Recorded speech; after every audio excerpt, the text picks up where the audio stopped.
Good morning, everyone, and welcome to Quimper Unitarian Universalist Fellowship, a loving, spirited, and inclusive community. We're so glad you're here.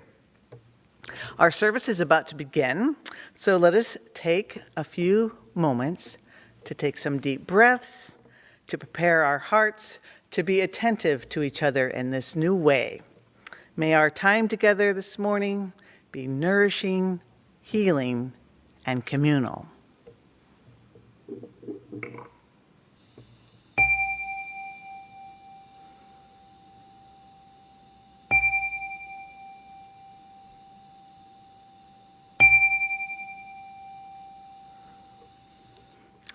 Bertram, will you please lead us now in our call to community?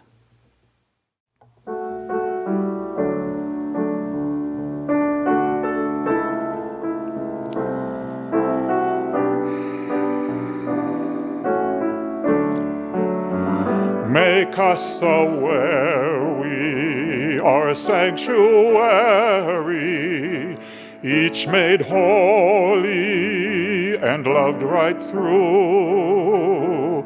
With thanksgiving we are a living sanctuary anew. Make us aware we are a sanctuary, each made holy and loved right through. With thanksgiving we are a living sanctuary anew. Okay. There are so many things that feel unfamiliar right now, yet the lighting of our chalice is something we know, something that binds us together across the distance between our physical bodies. So please join me in the chalice lighting words, and then we can all light our individual chalices. O light of life, be kindled in our hearts as we gather virtually this morning to celebrate the joy of human community and the wholeness that extends beyond ourselves.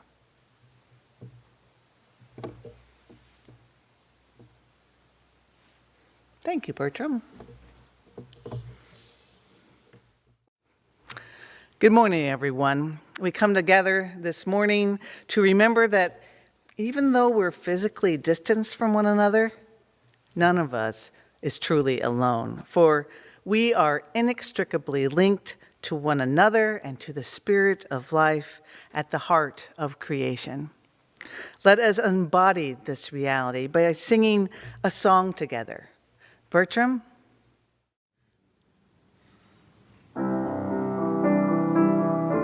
Please join me in singing our opening song, Spirit of Life.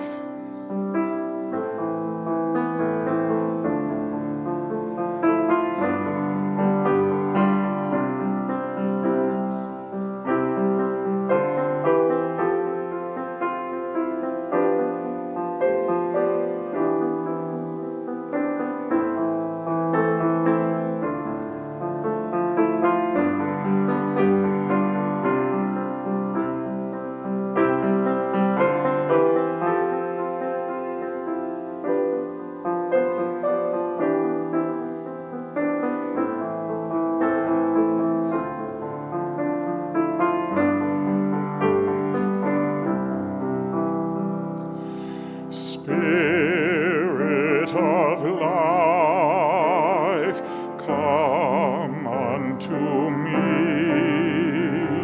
Sing in my heart all the stirrings of compassion. Blow in the wind, rise in the sea. Move in the hand, giving life the shape of justice. Roots hold me close, wings set me free. Spirit of life, come to me, come to me.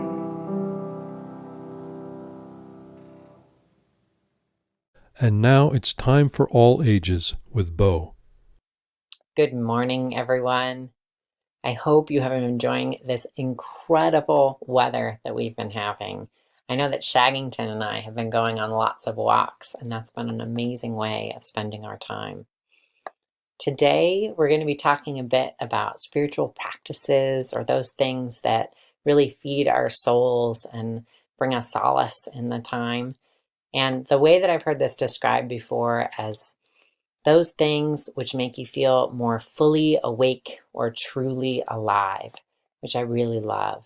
So all those different things in our lives which help us feel more in touch with life. And on that theme, I have an incredible Cynthia Rylant book to read. I love Cynthia Rylant. She writes really incredible and moving works. And this one, I feel, really touches on that place of unease that we might be in, and also that place of remembering that life goes on and there are always wonderful things to be seen and heard. So today we have Life by Cynthia Rylant. Life begins small, even for elephants, but then it grows. Beneath the sun and the moon, life grows. Ask any animal on earth, what do you love about life? The hawk will say the sky. The camel will say sand. The snake will say grass. The turtle may remain quiet. It has seen much in its 100 years, but the turtle loves life. How could it not, with so much rain on its back? Life is not always easy. There will probably be a stretch of wilderness now and then. But wilderness eventually ends. And there is always a new road to take. Remember this. In every corner of the world, there is something to love and something to protect. And if one day it seems like nothing beautiful will ever come your way again, trust the rabbit in the field and the deer who crosses your path. Trust the wolf and the wild geese who find their way back home. All these know something about life, that everything is changing. And it is worth waking up in the morning to see what might happen. Because life begins small and grows. One thing that I have really been enjoying these last couple of weeks is I live about 3 blocks away from a pond where I can hear frogs all the time. And particularly at night, they grow louder and louder. And it reminds me that life continues and that there are always some pretty special things that we can find very close to home. So right now, I want us to listen. I want us to listen to the frogs.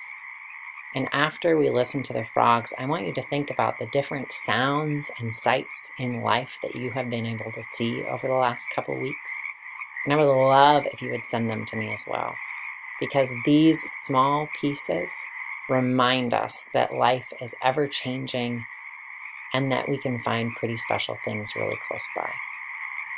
So listen now to the frogs which surround my home.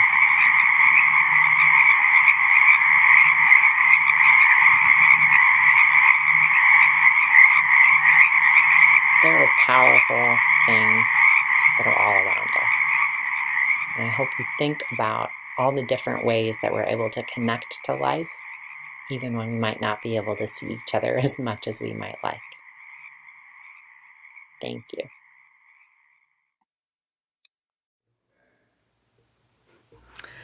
Thank you, Beau. And thank you, all of you who gave us feedback from our service last week. One of the things we heard loud and clear is how much you enjoyed the Flower Communion slideshow and how much you loved seeing all those familiar faces. So in that light, we want to do a similar slideshow for next week. Next week is our Earth Day service. So what I'd like to ask is that you get photos of you and your loved ones out in nature, enjoying yourself. If you could please then send those photos to me in the next couple of days, by Wednesday morning at the latest. We will then pull together a slideshow and it will be part of our service next week. And in order to send your photos to me, please look at my email address at the bottom of the screen. It's katelore@gmail.com. And what I'd like to do now is acknowledge and welcome those of you who may be visiting us this morning. If you are watching this on Facebook or on YouTube, you are invited to say hello now in the comment section and tell us your name and where you're from. Now, if you are having a hard time seeing the comments, what that means you need to do is take your computer out of full screen mode. And when you do that, you'll see the comments all on the right-hand side. So we hope to get to know you better. We know that you're coming in from many different places, and you are all so welcome here. We're glad to have you with us.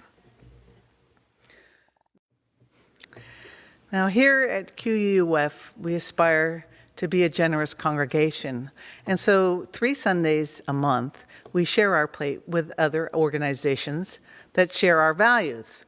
This morning, though, our collection is going to QUF, both for our operating expenses and for the minister's discretionary fund. This is the fund I use to help members who are facing emergencies due to loss of job, loss of housing, and medical issues. As you might imagine, this fund is getting quite a bit of use these days with the pandemic, so we could really use your help. If you can, please follow the instructions on how to donate virtually.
Thank you, Pat.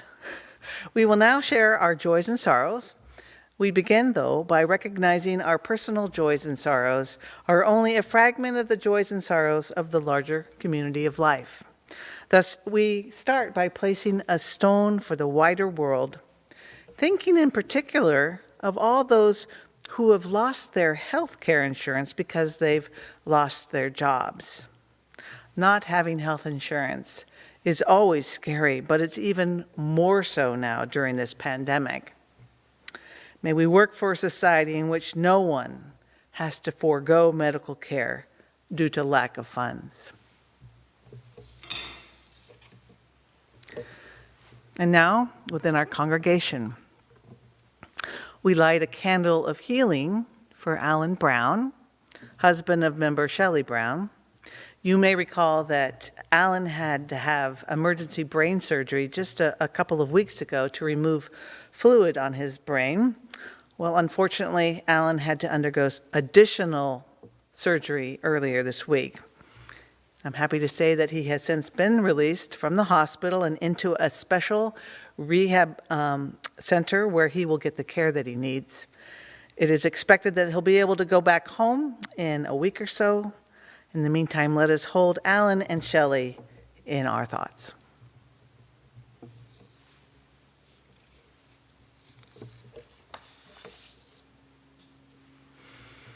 Let us now light a candle of joy for Carol and Bill McFarland, who are celebrating their 56th wedding anniversary this week. Carol and Bill, we wish you many more walks on the beach and many more years of wedded bliss.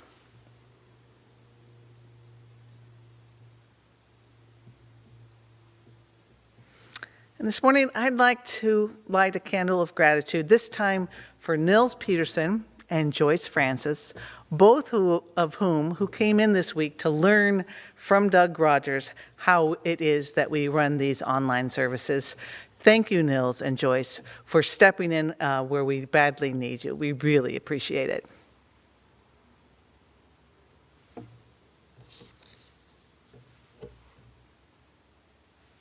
And now we place a final stone, holding in our hearts the joys and sorrows we've just heard, but also thinking about the joys and sorrows among us that are unexpressed, but of no less importance.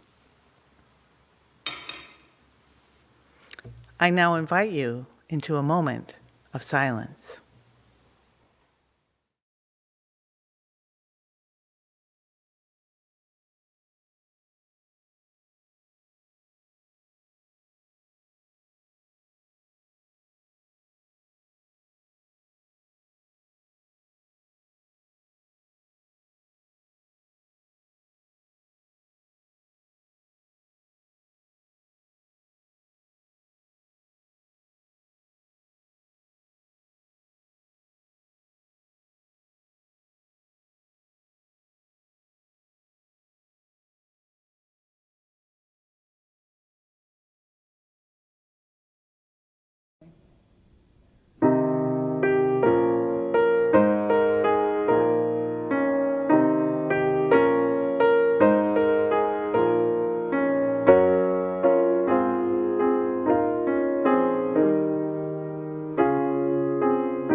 Our reading this morning is entitled Mary Oliver for Corona Times, Thoughts after the poem Wild Geese. You do not have to become totally Zen. You do not have to use this isolation to make your marriage better, your body slimmer, your children more creative. You do not have to maximize its benefits by using this time to work even more, write the best-selling Corona Diaries, or preach the gospel of Zoom. You only have to let the soft animal of your body unlearn everything capitalism has taught you that you are nothing if not productive, that consumption equals happiness, that the most important unit is the single self, that you are at your best when you resemble an efficient machine. Tell me about your fictions, the ones you've been sold, the ones you sheepishly sell to others, and I will tell you mine. Meanwhile, the world as we know it is crumbling. Meanwhile, the virus is moving over the hills, suburbs, cities, farms, and trailer parks. Meanwhile, the news barks at you, harsh and addicting, until the push of the remote leaves a dead quiet behind, a loneliness that hums as the heart anchors. Meanwhile, a new paradigm is composing itself in our minds, could birth at any minute if we clear some space from the same tired hegemonies. Know that your antsy kids, your terror, your shifting needs and moods have every right to be here and are no less sacred than a yoga class. Whoever you are, no matter how broken, the world still has a place for you, calls to you over and over, announcing your place as legit, as forgiven, even if you fail and fail and fail again. Remind yourself over and over, all the swells and storms that run through your long-tired body, all have their place here, now, in this world.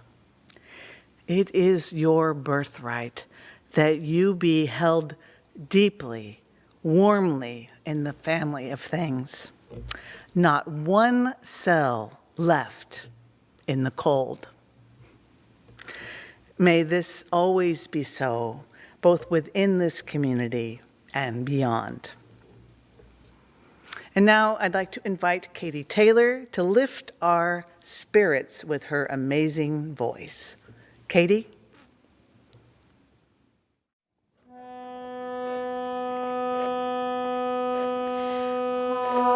Holy One, source of radiance and reason,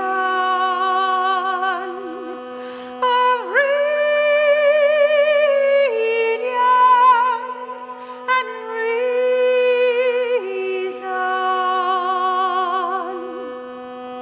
whose love endows and animates our lives, we acknowledge thy presence within, among, and beyond us.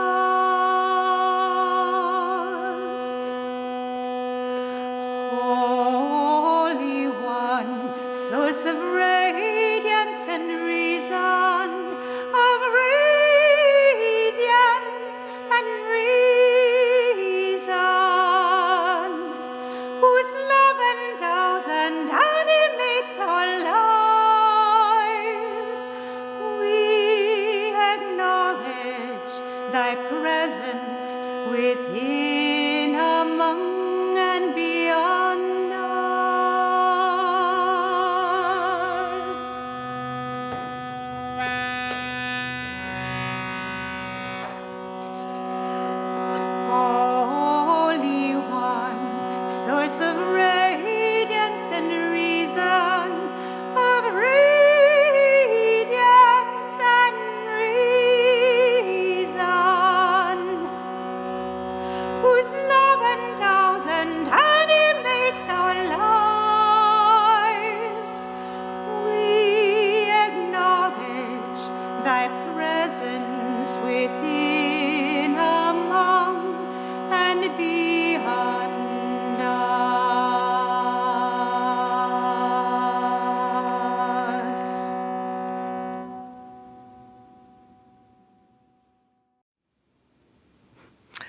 I want to tell you just a little bit about our guest preacher today, the Reverend Emily Melcher, a friend of mine, is a Unitarian Universalist accredited interim minister. She has served as interim minister with congregations in Vermont, Connecticut, and here in Washington. She now serves in a half-time contract ministry position with the Unitarian Universalist congregation of Whidbey Island, where she hopes to remain until she retires. In a month from now, she will graduate from Claremont School of Theology's Doctor of Ministry programs in Spiritual Renewal, Contemplative Practice, and Strategic Leadership.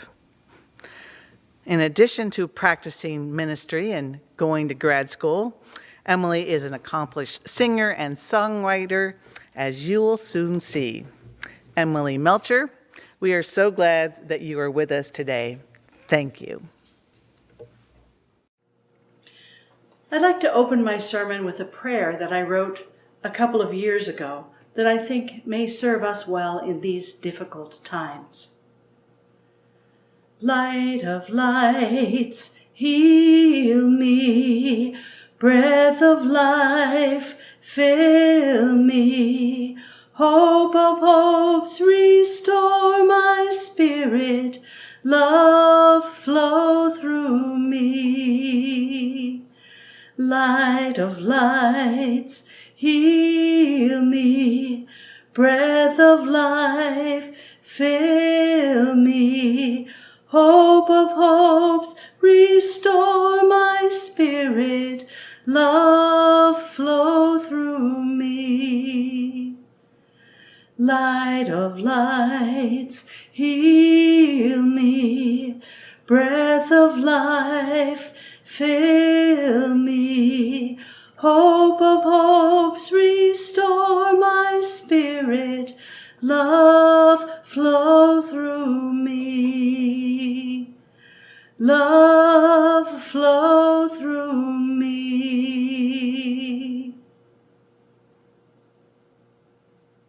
Actually, perhaps I misspoke when I said that I wrote that prayer. What really happened was that I heard it somewhere deep inside me, and I started singing it over and over, and it helped me to tolerate the physical pain that was part of my life at that time. It didn't stop the pain or cure the underlying illness that was causing it, but it took me beneath it or beyond it somehow into the familiar and comforting experience of well-being that is one of the gifts of my lifelong habit of singing. It's likely that the singing itself, the rhythm of my breath in my body, and the physical resonance of singing played an important role in that sense of well-being. There's ample research to suggest that singing does just that.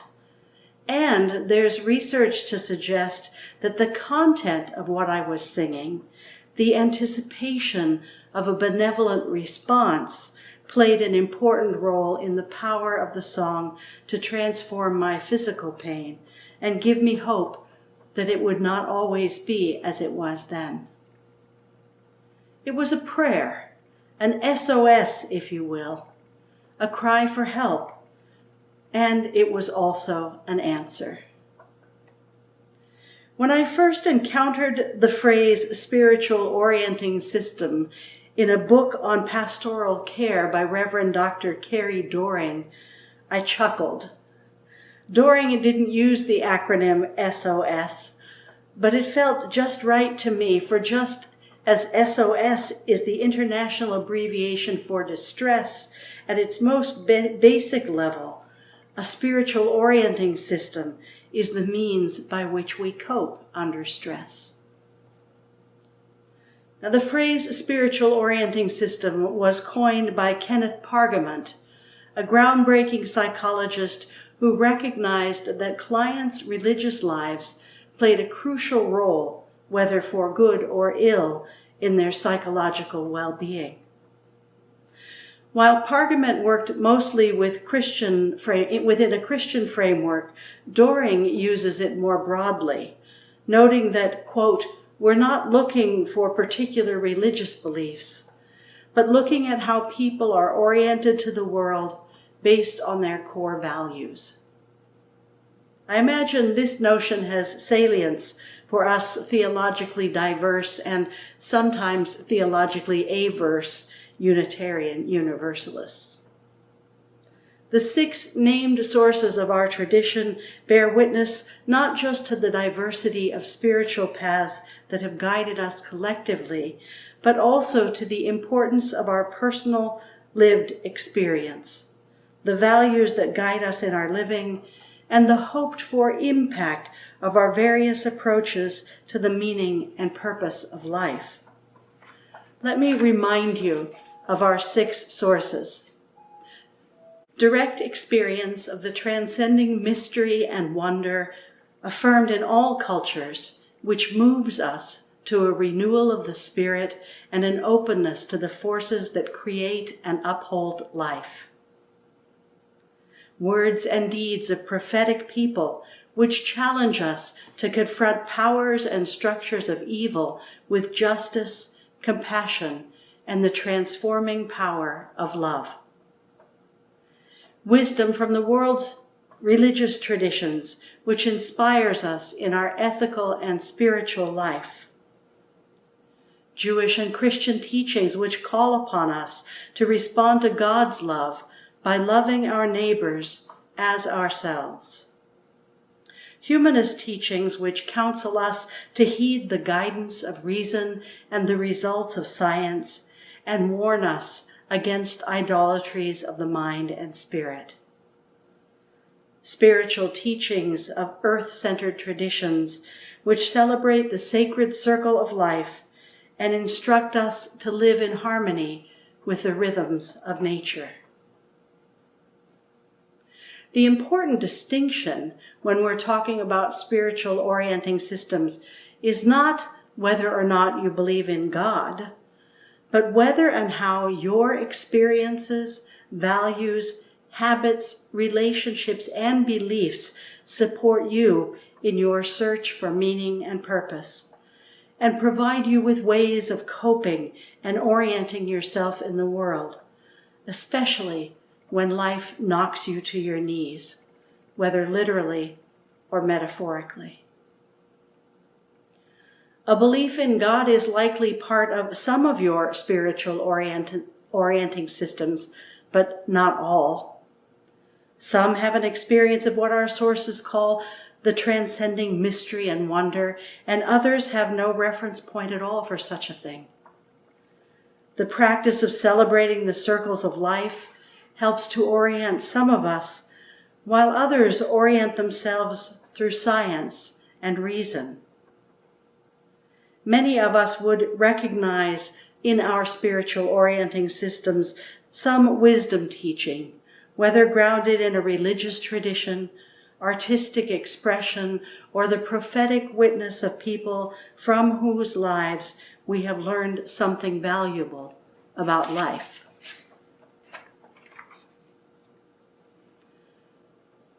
It's important to note that a spiritual orienting system isn't something one builds or adopts. It's not building your own theology.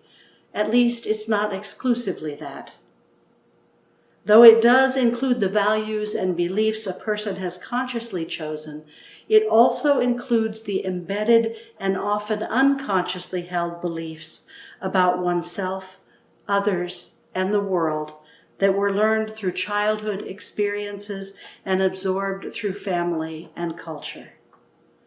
These embedded values and beliefs, unless they have been consciously considered and integrated into the individual's orienting system, often exert greater power than those that have been consciously adopted and integrated. They work their magic or their harm in us, whether we consciously believe them or not. The thing about a spiritual orienting system is that it's active whether you're aware of it or not. You may never even be conscious of it, but it's what steers how you react to the vicissitudes of life. That's why our spiritual orienting systems vary greatly in how life-affirming or life-limiting they are. A question came up in a recent worship committee meeting in the congregation with whom I share in shared ministry. We'd been reading Worship That Works by Reverends Wayne Arneson and Kathleen Rowlands as a springboard for reflecting on what we're doing or intending to do when we lead worship. The quote that prompted the question suggests that one of the goals of worship is to invite people into an experience of the sacred. I'm guessing it won't surprise you to hear that some members of the worship committee objected to the word sacred, some because it didn't mean anything to them, and others because its meaning is darn hard to pin down. Then someone quietly asked a brilliant question. Has anyone here ever had what they might call an experience of the sacred?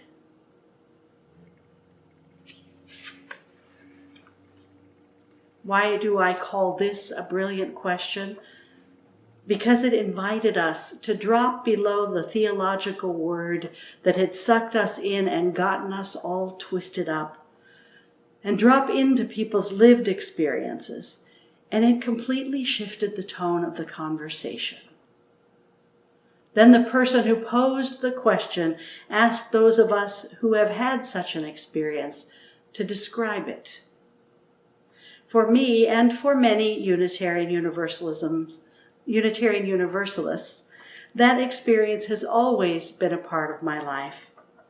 It's not one that I command at will, but one that comes to me when I'm open to it, or when I've reached the limits of my own capacity to control something, and I finally, and typically reluctantly, surrender. Doing so doesn't automatically solve the problem, but it does regularly open me to new insight, new awareness, new possibilities I couldn't have imagined before I surrendered. 2 decades ago, and about a year into a 4.5-year course of therapy, I reluctantly admitted that I had reached the end of my intellect's capacity to deliver me from depression. I finally engaged in an act of trust and announced to my therapist, I have no idea what to do. This is going to sound strange, Emily, he said, but I'm glad to hear you say that. It actually didn't sound strange to me. I'd intuited that surrendering my striving to control what was happening in my life and in my therapy would be a turning point. And in the seconds between my admission that I had no idea what to do and my therapist's response, I knew that I was held in love.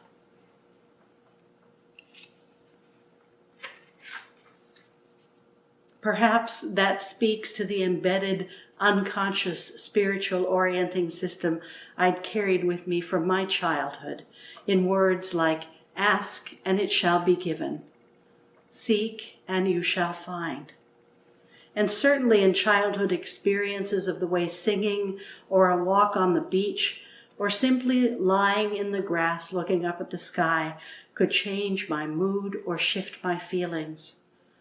Or the way an insight or dream could open my mind or heart.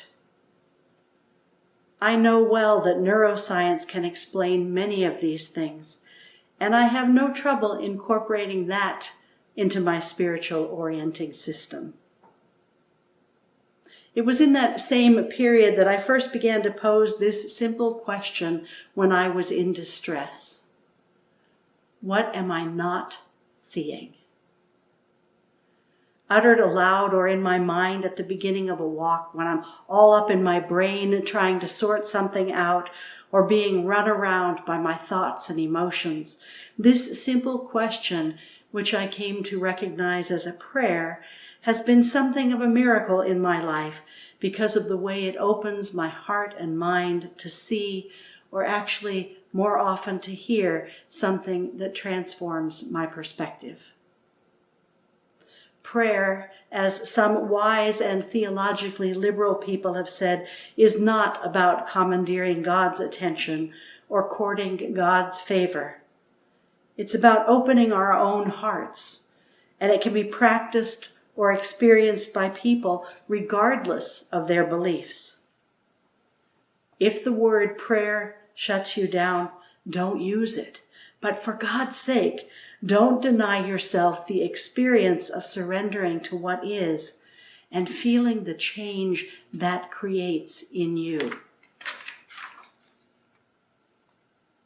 And if the word sacred is meaningless as part of your spiritual orienting system, perhaps the muse has visited you as you wrote or created artwork. Perhaps intuition has led you down a new path of insight or offered you a new understanding that moved your work or your life forward. And perhaps you have none of these experiences at all, and that's just fine. Yours undoubtedly doesn't look like mine, but I'm pretty certain every one of us has a spiritual orienting system. What is it that sustains you when things are hard? What resources in the form of habits, practices, values, relationships, and beliefs or understandings about God, the universe, humankind, the nature of things, what gets activated in you in difficult times? Do you turn to spiritual practices that nourish and ground you, or take a walk on the beach or in the woods, filling your senses with the beauty of the earth? Or do you seek relief in binge watching, overeating, alcohol, pot, or other drugs? Does the recollection of being held, seen, known, and loved sustain you? Or do the messages you got from your parents surface, those ones that tell you whether you matter, whether and under what conditions you are lovable? Does a song or a memory set you right or drag you deeper into helplessness? Do you have the comfort and companionship of family and friends, or are you all alone?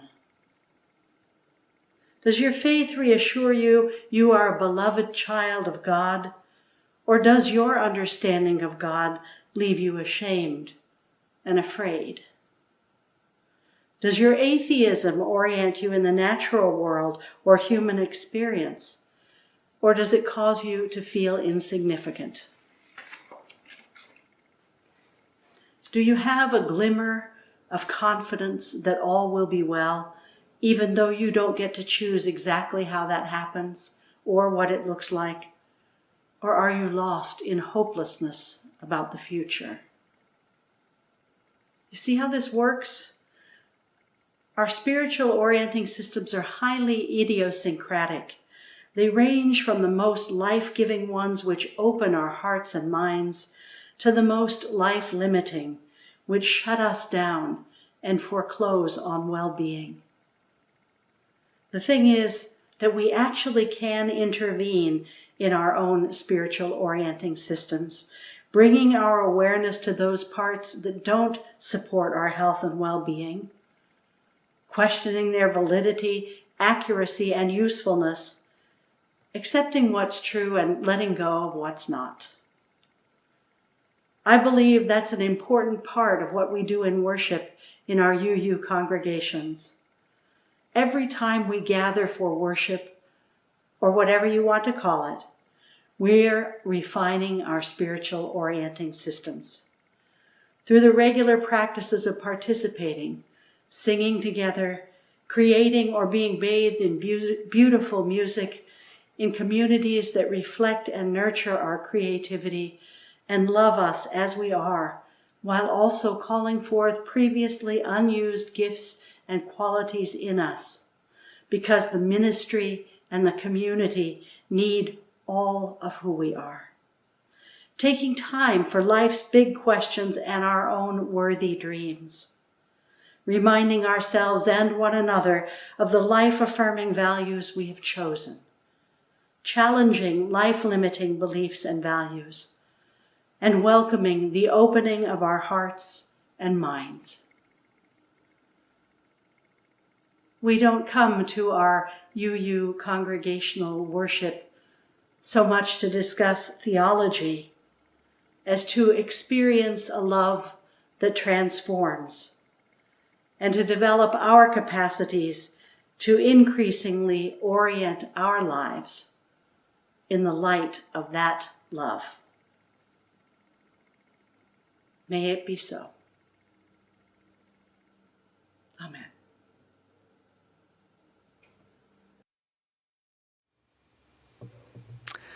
Thank you, Emily, for that beautiful and timely message. I hope we can discuss it in our virtual coffee hour that follows this service. That's right. For the first time, after our postlude, anybody who'd like to join us will be welcome to come into our Zoom room, where we will be setting people into rooms of 10 people, so it won't be too overwhelming. And this will be a special time of checking in with one another and reflecting on the message that you just heard. Now, the link to this Zoom room was sent out with the Friday update and also with that service reminder that went out this morning. But if you did not receive either of those, please look in your comment section now in the Facebook and YouTube chats, and you will find the link right there. And please know that if you have any difficulties with the Zoom call, say with the sound or the video, please know that Beau Ohlgren will be there to assist you. I'll be there, and so will Abby Krecka, and I hope to see you. Bertram, will you now lead us in our closing song?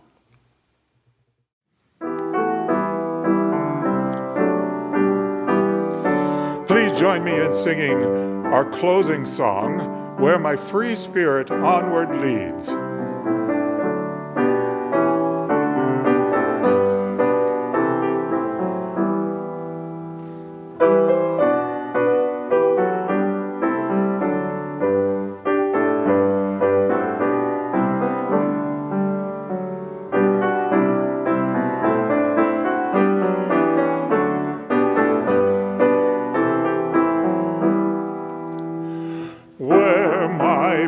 Spirit onward leads, well, there shall be my way.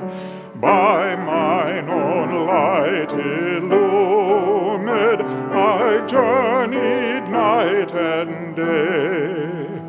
My age a time-worn cloak I wear, as once I wore my youth. I celebrate life's mystery, I celebrate death's truth. My family is not confined to mother, mate, and child, but it includes all creatures, be they tame or be they wild.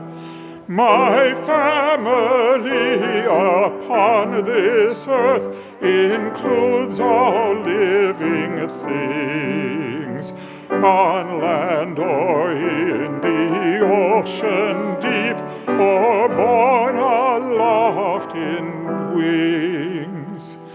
The ever-spinning universe, well, there shall be my home. I sing and spin with crimpet, as through this life I roam. Eternity is hard to ken, and harder still a human life, when truly seen, is briefer than a kiss. That was a new song for many of us. Nice singing, everyone. And thank you, Bertram, for introducing new music. It is now time to extinguish our flame, but not the light of truth, the warmth of community, or the fire of commitment. These we carry in our hearts until we are together again.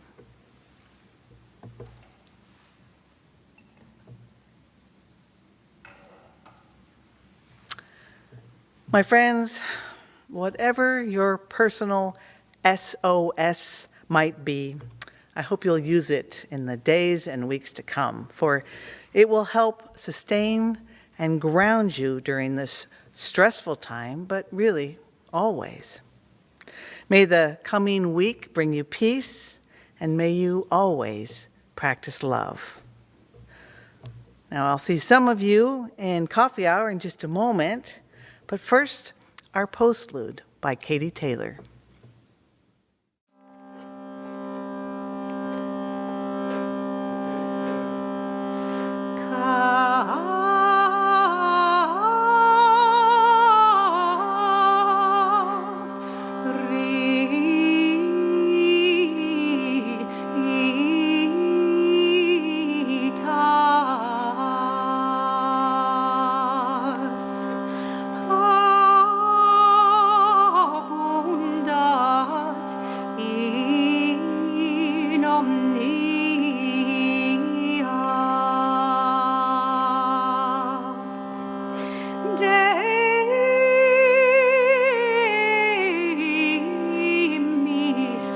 Excellentissima super sidera.